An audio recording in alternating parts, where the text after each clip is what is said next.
The push for a new pipeline to BC is ramping up in the wake of the U.S. attack on Venezuela.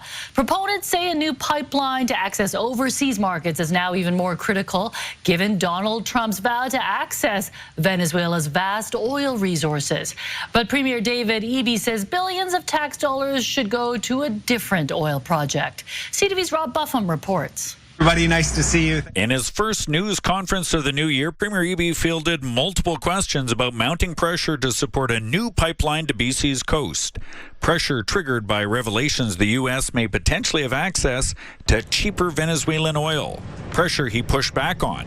There is still no private sector proponent. There's nobody who wants to build it from the private sector. The capture of President Nicolas Maduro and U.S. President Trump's pledge to tap Venezuelan oil prompted federal opposition leader Pierre Poilievre to call on the Prime Minister to expedite a pipeline. In a letter to the PM, Poilievre said, "Every barrel the United States sources from Venezuela could mean one less barrel these refineries would buy from Canada."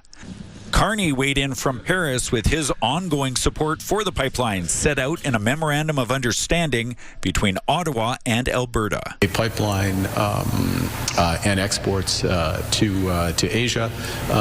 We've got competitive product, and we'd be diversifying our markets, and that's one of the reasons why we signed the comprehensive MOU with Alberta. While Eby continued to reject a new pipeline, he reiterated his support for expanding the capacity of the existing Trans Mountain one, and multiple times Tuesday proposed exploring an oil refinery in BC. If we're going to do public investment into our resources here in Canada, I think it might be time to pivot that discussion to a refinery. We still buy oil products from the United States. Eby is trying to sort of predict where this might be going. And if this becomes a debate over public dollars, he's trying to get out in front of that and say there's better uses for those dollars. Meanwhile, Alberta Premier Danielle Smith was quick to tweet Monday, recent events surrounding Venezuelan dictator Nicolas Maduro emphasized the importance that we expedite the development of pipelines to diversify our oil exports.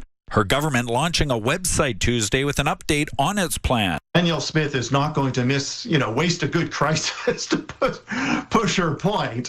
A crisis that is already impacting pipeline politics a continent away. And Rob joins us live from Victoria. So Rob, when will we know whether the pipeline will indeed go ahead?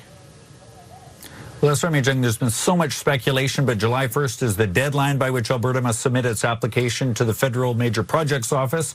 So we'll know shortly after that, including whether indeed there is a private company that comes forward that's willing to pay for this project, or if the federal government sort of buckles under growing pressure to contribute some public funds. Hey, Jen. Rob Buffum reporting live tonight from Victoria.